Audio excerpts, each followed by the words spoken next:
Shira, tell us a little bit about who you are and what you do. Hi, yeah, and thanks for having me today, Taylor. I'm a associate professor of entertainment and media studies at the University of Georgia.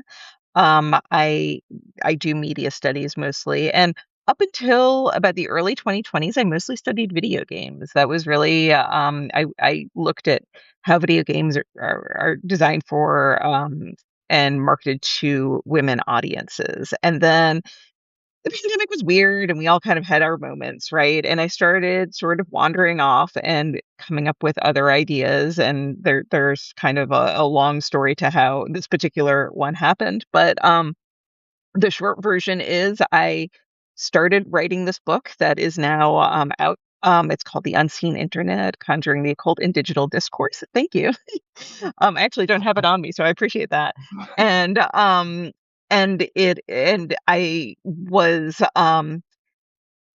sort of was looking at two things concurrently. How now in the mid 2020s technology and magic have become indistinguishable, and how we like increasingly have had to deal with like the ramifications of being ill-suited magicians, and at the same time looking at the history of magic, right? Or rather the history of internet and technology and how it coincides with some specific nodes of magic, and thinking about what that tells us both about magic and about technology. Mm. Well, as people saw, I briefly, so I'm going to hold it up again. Here is the Mhm. unseen internet. You can even see one of my bookmarks in it. It is absolutely a fabulous book. I Thank you. was so grateful that I got a copy from you. I was one of the people you interviewed. You interviewed a lot of different people. I did. And I was really appreciative of just the depth and breadth of your work. As I read it, I was like, wow, it brought back a lot of memories for me, for one thing. So it was like, I wow, I bet get to touch on actually. nostalgia. Yeah, that was pretty cool.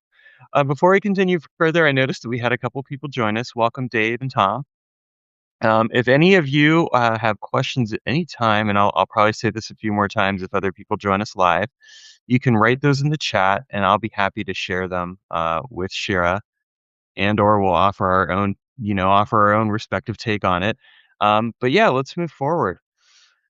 So one of the reasons I wanted to interview you is that as I've read the book, and I'll fully confess, I'm not even fully all the way through it, but it's just been one of those things where I've been like, I'm dying to interview you for a while now. So I've been like, all right, we're gonna move forward with this. One of the things that really stood out to me was like was thinking about how like where we are today and how we're kind of like in a new renaissance, a new occult renaissance, both magically and technology.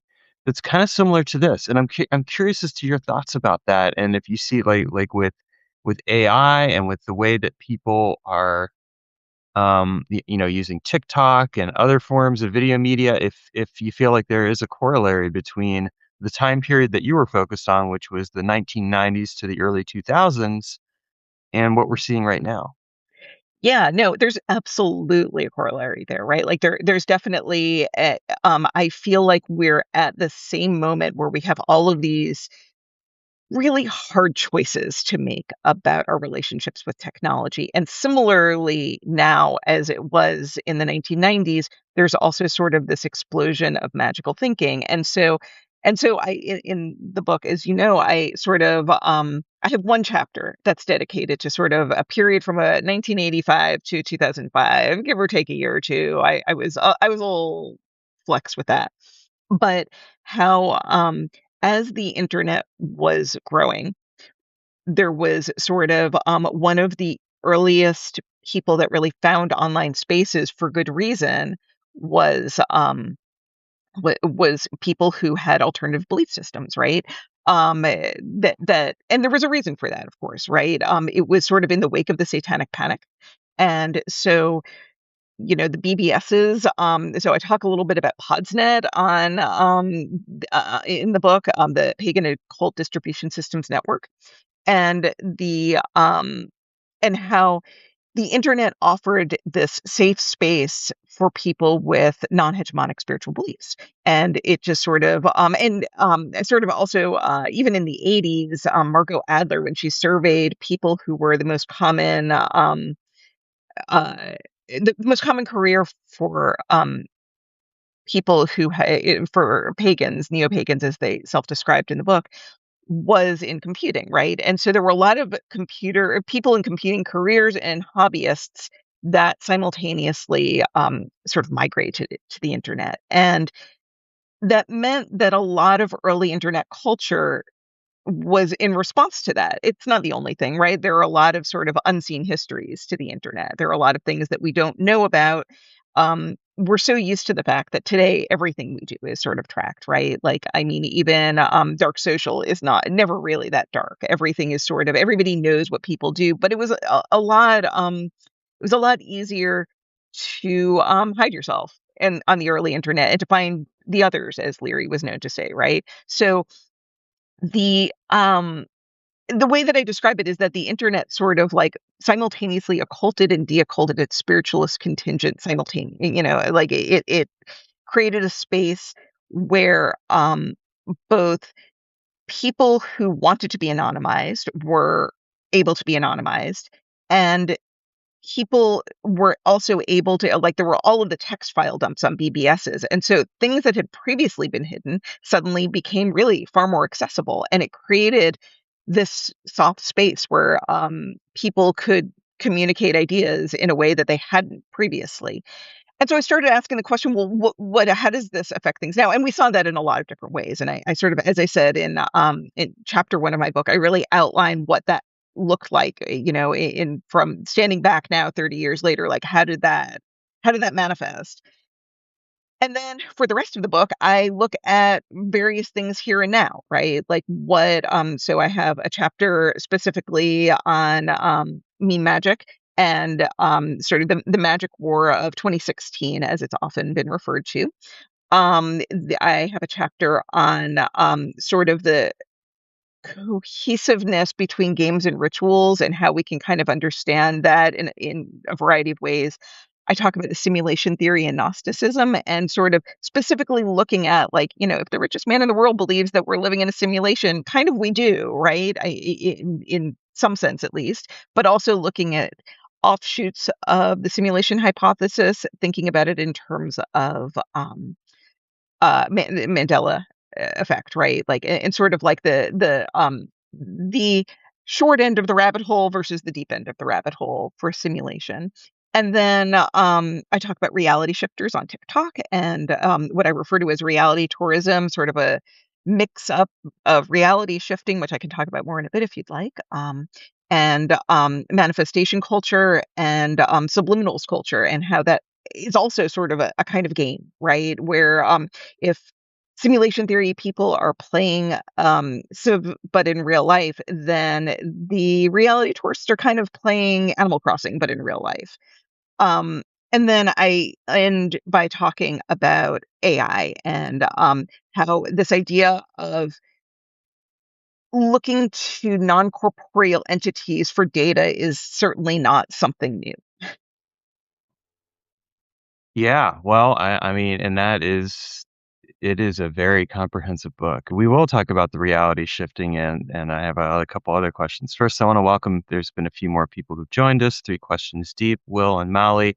As I said to the others before, if you have any questions, feel free to drop those in the chat while we're live here, and I'll relay them on to Shira. Here's something that kind of that's been interesting for me is as I've been reading your book, I've also recently picked up the omnibus of Doom 2099. It's a comic book series that came out in the 1990s. I also have been rereading Spider-Man 2099. And I share this because I don't know if you ever read those comics or not, and if you don't, I would highly recommend checking them out. I'd be curious as to your take on them. But they shared this very interesting idea about technology and magic, more so in Doom 2099, than in Spider-Man 2099. But in Spider-Man 2099, they did do some explorations of cyberspace and what it would look like.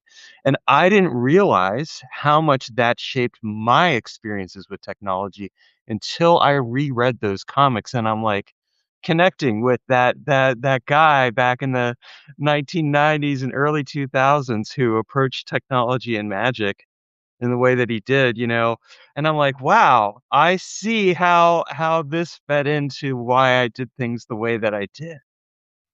It's Well, I think that in general, geek culture from the 90s was very magic friendly, right? Like, and in the book, I write about Grant Morrison quite a bit.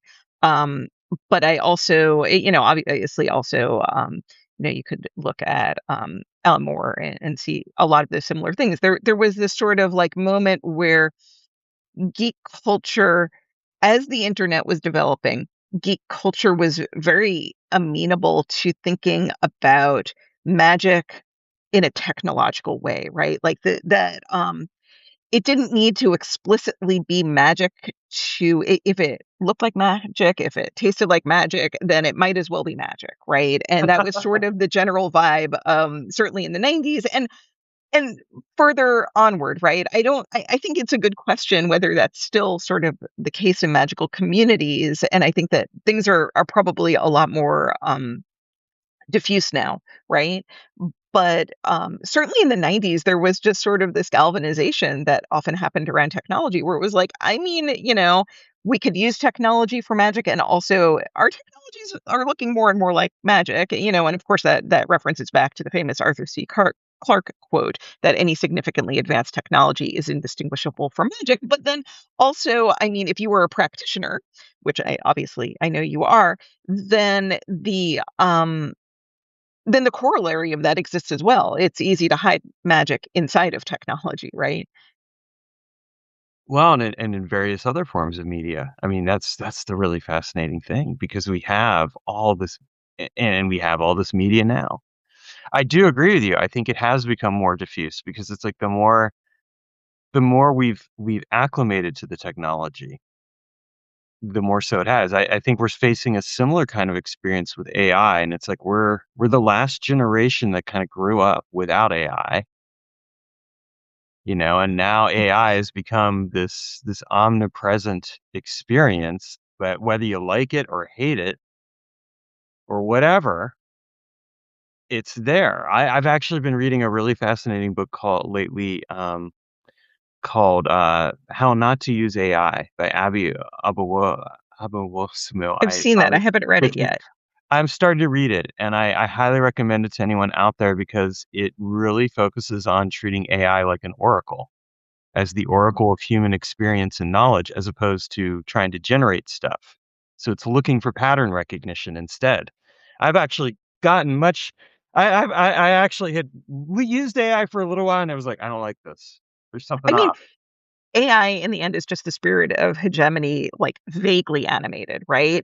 Like there's a certain point where, if you don't have hegemonic beliefs, then AI is not really verifying your experiences of the world. Right. Well, there's that part. Other than when it's, sycophanting up. There was that part of it, and also the sycophanting was also concerning. But then I was like, if I treat this as a pattern recognition engine, there's some very interesting things that can be discovered here. So that's what I've been doing, playing with it. So let's talk then. This kind of leans into reality shifting. What is reality shifting? What is that about? What does it mean? Because I have all kinds of ideas as to what that could be, but I'm really curious.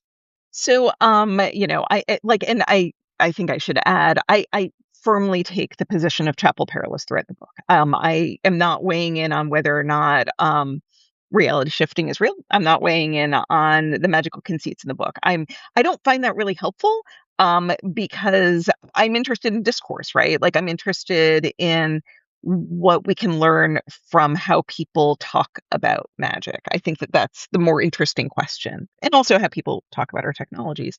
Um, Reality shifting was something that started. Like obviously there are variants that go way back, but it became very popularized during the pandemic. That was sort of the moment. There's some early versions of it in the 2010s. There was a lot of talk of quantum jumping, and that was sort of a predecessor that lives on. But TikTok culture started jumping into this idea of reality shifting, which was sort of a form of meditation where one can change from one reality to another reality and experience something different. Now, for a lot of TikTokers, and obviously it didn't just happen on TikTok, it happened on Amino. And I should also add that a lot of reality shifters are very anti shift talk because they're like, all of the misinformation is there. But you can see it in a lot of different social media. And I kind of tended towards TikTok because it was sort of the middle ground of belief systems.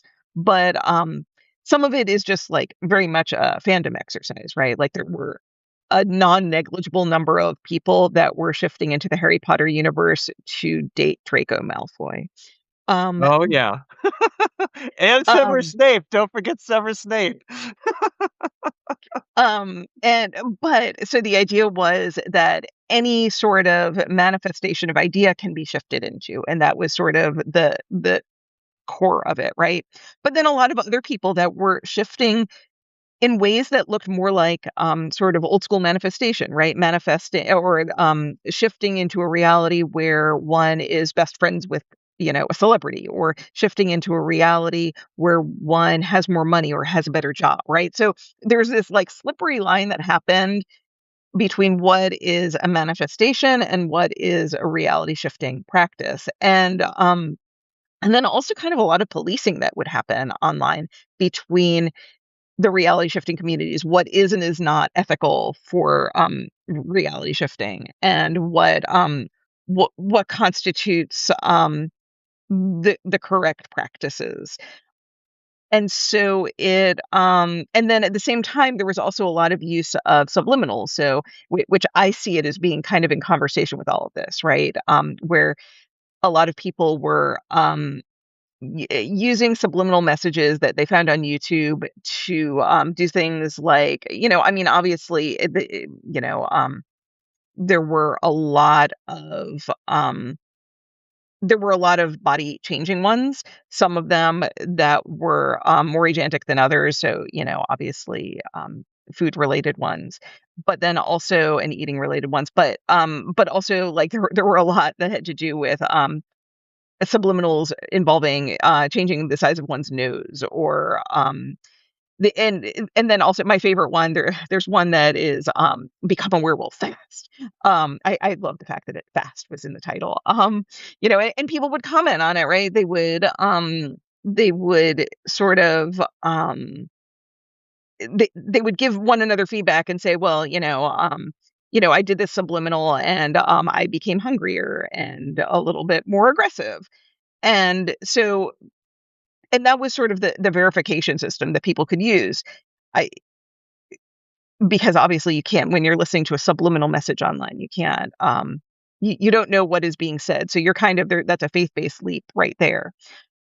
And so people were using subliminals in order to help them with reality shifting, to help them with manifestation. And so a lot of this sort of peaked during the pandemic. And it makes a lot of sense, right? This idea of reality tourism makes sense at a moment in time when largely a lot of people couldn't do actual tourism. It was a way to escape. And like a lot of people have been scholars, there not a lot, but there have been definitely some pop articles and some scholarship that is super condescending about it, right? That sort of refers to there's one journal article that refers to it as a daydream culture. And I mean, again, I'm taking the chapel perilous as my path here. I don't know that it's helpful to question what people say that they've experienced, but at the same time, I think that the conversation of it is interesting, using various modes of technology both to communicate with one another about methods to do this, and also to to um to help get them there. And so one of there's sort of there's an app that's used, first kind of imaginary and then it was developed over time. And one of the things that's really interesting about the reality shifting community is that they grasped onto the gateway document, which is, of course, government woo. It was developed. I can't remember specifically the man that developed it, but the idea being that that there are ways to transcend reality, and kind of going back to a lot of the 1970s, 80s government Cold War woo that was happening. And so they're picking up where that thread was dropped and saying, okay, well, if that's true, maybe it is, maybe it isn't. But if that's true, then we can push it to do these things. Oh, very cool. One thing I appreciated about your book is the way that you presented everything without necessarily taking like a specific stand. Like you represent like here's these different patterns, here's these things to explore. And so I wanted to comment on that briefly, but we also had some comments. I want to It, put those out there. So Dave said, after I've spent less time continuously gaming. It has become more of a ritual now rather than an automatic behavior, which is what it seemed before. Well, first of all, Dave, well done you, because that's probably a move away from numbing yourself. That's a different topic. How is gaming related to rituals? Can gaming become its own mindful ritual? What are your well, thoughts? yeah. So, I mean, games and rituals have a lot of overlap, right? In terms of just definitionally. And in my book, I sort of break down definitions of games and definitions of rituals and show the overlaps between the two, because they're absolutely the sort of the expectations that we have of how one plays a game properly is very much a ritual act. And I mean, like, very famously, Johann Huizinga, who was a Dutch scholar from the 1940s, I think he wrote Homo Ludens. So he very famously talks about games as being in the same wheel well as ritual practices, and sort of thinking about it as, he was a sociologist. He was talking about it in terms of human experience. And he was the one who first coined the phrase that got run away with and then pushed back against a magic circle, with this idea of a separate space where different rules apply. And I mean, like, a lot of scholars have pushed back against this idea of the magic circle in gaming, but it's still sort of like there is certainly an illusion of that, even if it's not actually a thing, right? There is sort of this sense, like, obviously, the idea of the magic circle is that in um, in a game world, different rules apply, and while you're in that world, you can sort of exist by different rules. So, like, the example that I always like is, if in a wrestling ring, a literal circle, or square, but circled up. Um, it's socially acceptable to bang someone on the head with a chair, right? And you probably aren't going to get arrested for that. However, those rules do sort of that breaks down if you kill that person, right? There are still going to be ramifications for killing a person inside of that magic circle. So there is some slippage, and it's messy, right? But More in more ways than one. mm, um, but also it corresponds nicely with Hakeem Bey's idea of temporary autonomous zones, right? This idea that we come up with other spaces to try and transcend reality. And so, I mean, like, we're heading into this moment where we're increasingly gamifying our reality, right? We're looking at reality in terms of gamification. We're seeing things as in in-game spaces, and or as though we are always playing a game. And we can see that in both esoteric and non-esoteric ways. One of the things that I was really looking at in terms of games and rituals is that sort of like those weird overlap spaces where things are both kind of game and ritual. So I looked at a lot of the YouTube ritual games, like I begin that chapter by talking about the elevator game that was popular in the 2010s, where people would go into an elevator to try and access a different reality, and they would press you press buttons in a certain order, and then there would be a woman that would appear, and anyway, there's a whole thing. And but then also looking at some of the like older folk games, right? So we there's just this correspondence that happens naturally between what is a game and what is a ritual, and that seems significant, especially again returning to this idea that like, the richest man in the world thinks we're living in a simulation. So, uh, you know, um, I'm not, it is above my pay grade to know whether or not we're actually living in a simulation. But, as somebody who used to study games, I can look at the game and try and analyze the edges of what that might be. I don't know if that really answered the question, but that sort of traced around the edges of it, perhaps. Yeah, well, I'll throw my own 2 cents on this and just say that from my own experience, I think that gaming can become a mindful ritual. Yeah, I mentioned numbing earlier, so I'll just speak to that briefly. I find that the difference between numbing and mindfulness is that if I'm doing something because I don't want to experience whatever's going on in my life, that's when it becomes numbing and becomes an Mm. addiction.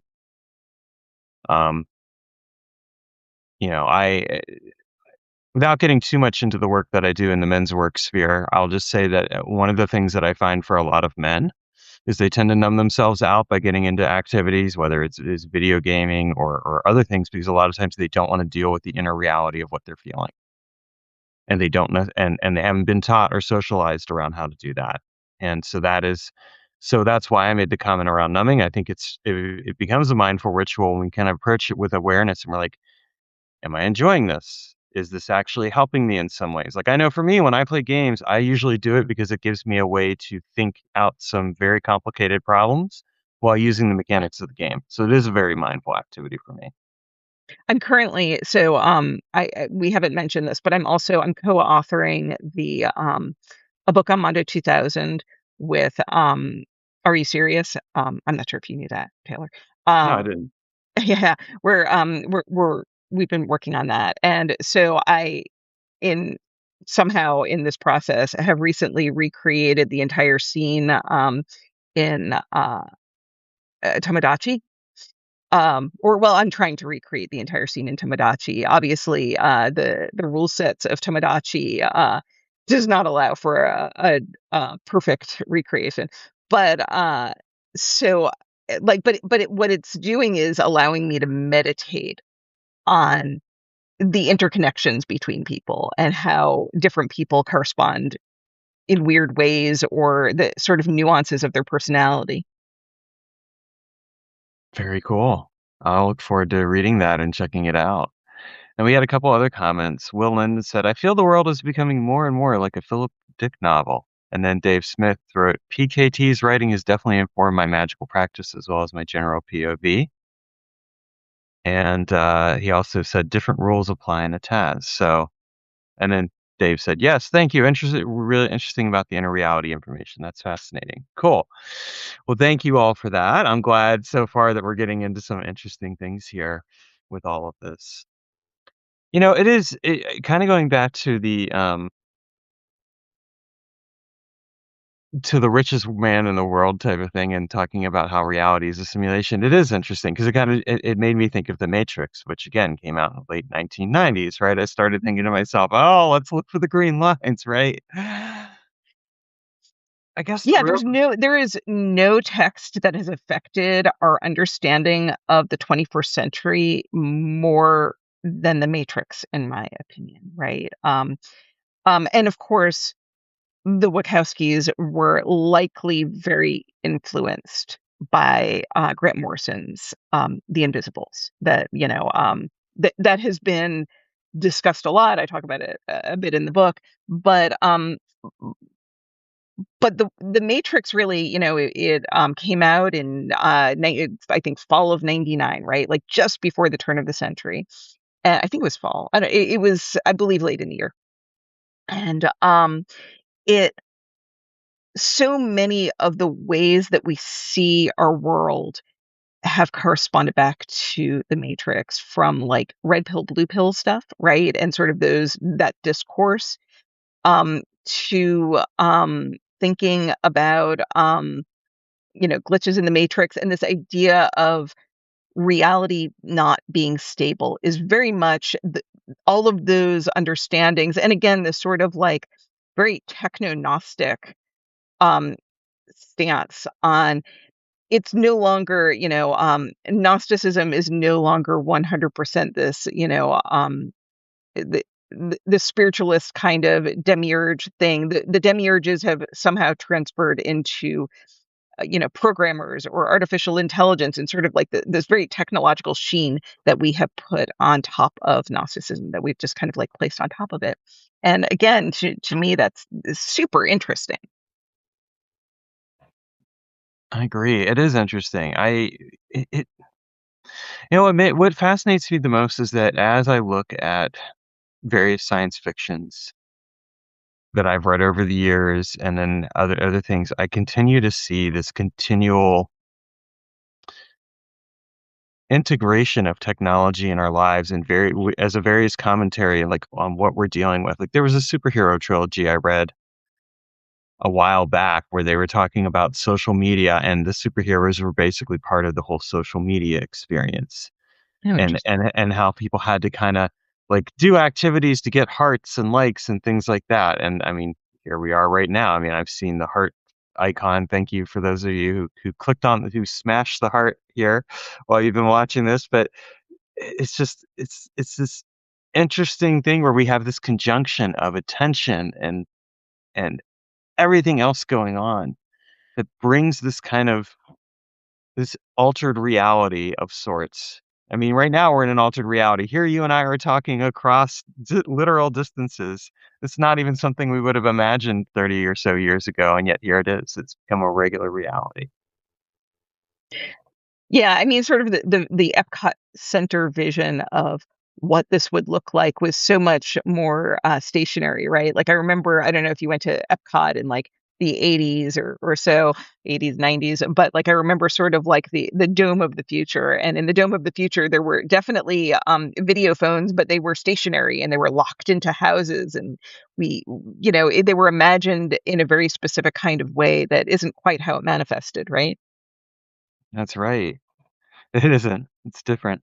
We have another question. The mysterious link asks, "This seems to overlap and intertwine with pop culture magic. Would gaming fit into this paradigm?"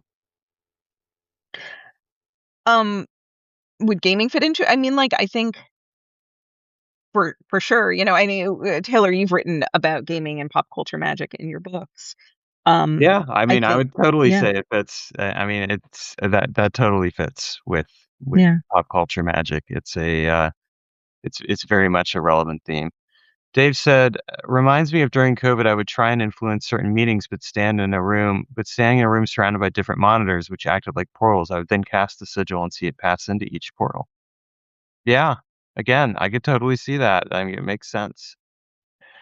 I have another question. In your book, you interviewed a number of different people. How did you go about finding the various people and, like, determining who you wanted to talk with and interview and, kind of explore? 'Cause there are a wide like, and I was really, appreciative, just the wide range. A lot of some people I'd never even heard of, other people that I knew of, and vice versa, but it was really neat.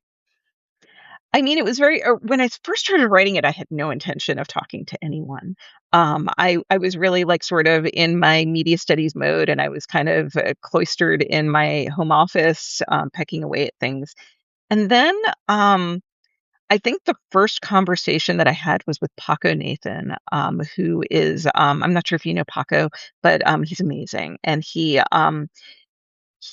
is, an AI expert and, has been for a very long time, and he, was one of the editors for, Fringeware Review in the '90s, and so I started talking to him, and he had some recommendations for people I should talk to, and so I just sort of like, it was one of those things where if somebody's name came up and I was like, "Yeah, no, that sounds like somebody who's gonna have some really good insights about this," then I just sort of, then I gave it a shot, right? Or also a lot of times based on who I felt like I had connections to that could, I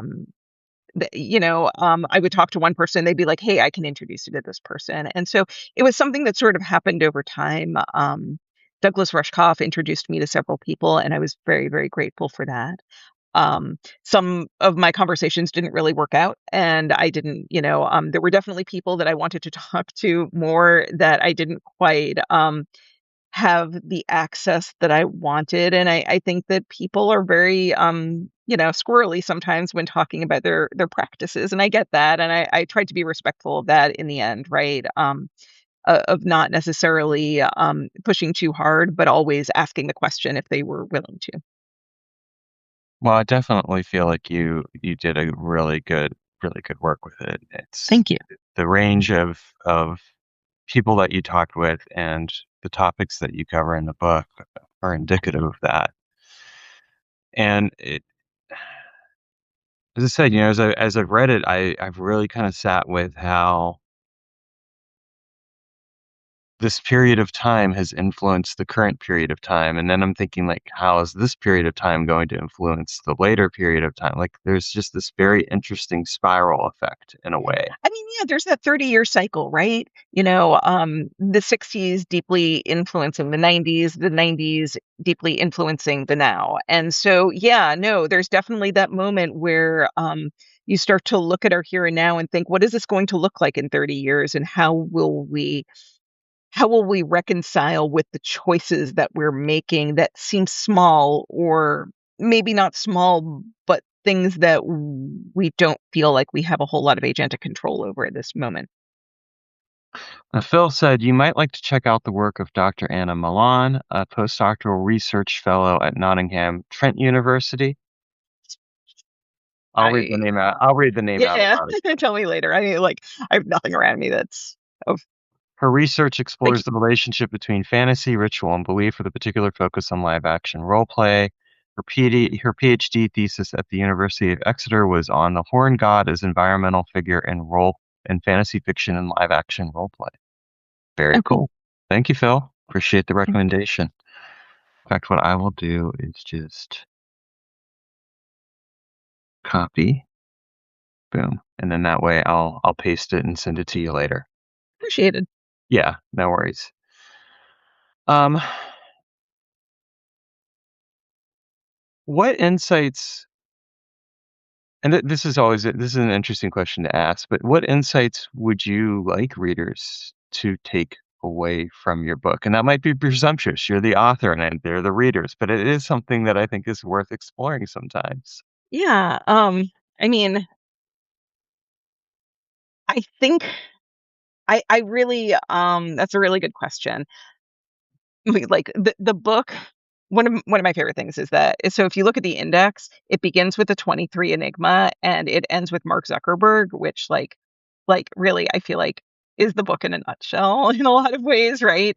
And, I think that the thing that I'd like people to come away with the most is this interconnectedness, right? Like, this idea that, all of these things that we experience that feel discrete and that feel remote from one another, um, have connect in wild ways sometimes. And I very much would, I assume that a lot of your audience is an audience that is um that is obviously, amenable to magical thinking, but I also try to write the book for takeaways for people that are a lot more skeptical, right? That are not necessarily willing to venture out into the chapel perilous, right? That start from a very cynical place when it comes to alternative belief systems or any, sort of spiritual belief system. Because again, I think that the questions don't always have to be this question of like, is this true or is this not true?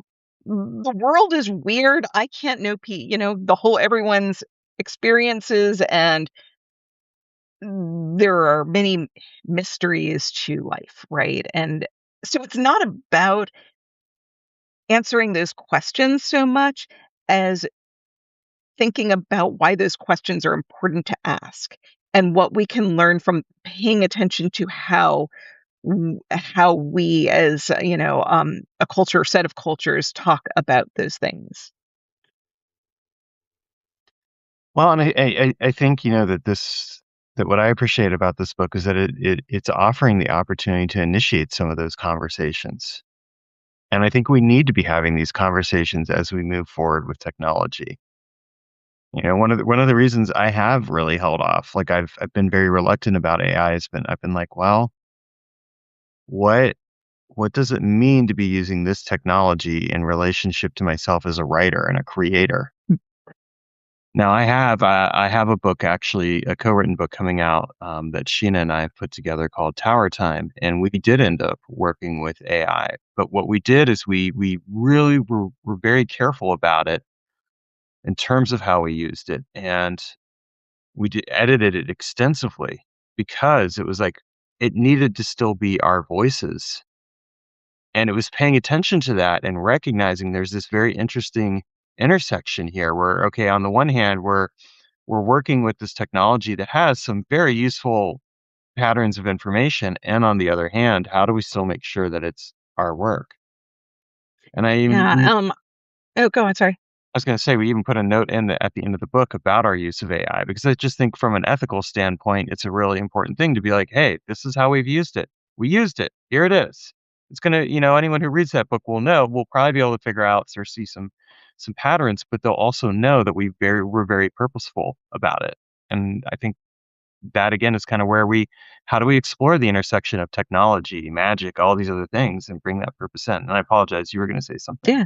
No, I was gonna say, I mean, like, I think that that's a struggle that is happening throughout all of our lives right now, right? Like, I am an educator who, teaches writing, quite often, and I'm struggling with how to talk to students about the value of using writing for thinking and of finding voice in the written word, and I think that finding our written voices has become more and more important. And what writing and we're starting to all realize, I think simultaneously, or maybe not all of us, but many of us are starting to realize, um, what the power is of that process of writing, right? It's not just writing itself is a ritual. And so it's not just a question of writing for the end product, but the using the process for discovery. And so when we offload that, what do we lose? And how do we tell younger generations what we lose when, as you said, like this generation, it will never know a world pre-AI, really. Yeah, and that's exactly it. And so it's a really and so it also has made me appreciate the intersection of technology when I was younger, and because I didn't get into computers until I was 18, and realizing, like, again, that's a rare, unique thing now. Like, everyone pretty much grows up with computers and the technology, and it's like, reading this book, and I would, again, recommend it to any of you, is really it's not just a commentary on magic and technology, it's also a commentary on our relationship with technology and what does it mean for us to iterate that technology in the way that it transforms our lives. So thank you for that. Well, thank you for reading, and thank you for this. I spent a solid 3 years in my own head kind of, thinking, "Wow, these are some wild arguments that I'm making." I don't know, I guess we're doing this. And it's really cool having conversations about it now, finally. Well, yeah. Well, I'm glad that you are getting that opportunity, and I'm glad to be part of that conversation again. Yeah, so I'm gonna wrap up here just because 'cause I've gotta get ready for my day job, and I'm sure you've got stuff going on as well, but I would love to where can people learn more about you and your ongoing work, first of all? I mean, my Substack, is Unseen Internet. It is, but Unseen Internet, and, I welcome subscribers. I actually have an article that I believe is coming out today. It's an open access journal article, and when that is available, I will definitely post it on my Substack, and any other writing that I do, even when it's not on Substack, I always make a point of sending out a blast, to promote it because we live in a world where it's important to read one another's work still. Yeah, and for people who are watching this, after the fact, you'll see in the show notes the, link to subscribe or the button to subscribe to Shira's Substack, so check it out. I'll also have a link to the book as well so that you can go pick that up. And by the way, the journal article that's coming out, it does reference you again, so, you will have to check it out. Okay, well, let me know, send me I'll take a look at it. Um, I really appreciate that. I'm gonna just say a little shout out to Phil. Phil, you remember back in the 2000s, you told me to write a lot of books. I did. Anyway, he'll know what I'm talking about. Um, and, finally, do you have a final word of wisdom that you would like, to share that we can carry forward with us? This is something I ask all of my That's a guests. lot of pressure. I Um, know, praise, but, I know you've got it in you. You are a writer. I don't know, I think right now it's really easy to be cynical, about the way things are going, but one thing that I appreciate about maybe not all, but most magically inclined communities is, that it is sort of a sense of trying to have control over, an internal world at least that is chaotic externally. So, I you know, it's a good thing to remember, I think, in these weird, weird times. Mm. All right. Well, let us carry that forward into our days. Shira, thank you so much for coming on again. I really appreciate you making time, and I look Thank forward you to for having seeing me. your future work. Thank you very much. All right. Take care, everyone.